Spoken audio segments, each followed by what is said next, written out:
No water, no air conditioning, lightning strikes. Day 3.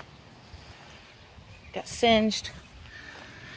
Plants, like right there. You can tell where the lightning came down. Blew up the grass. Busted the tree.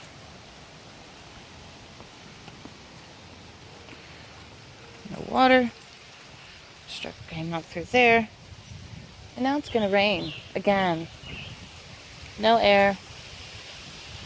Geoengineering. Weather. Not real.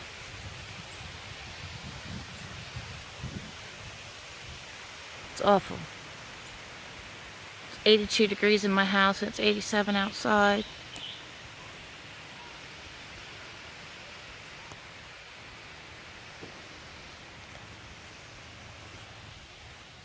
This is real.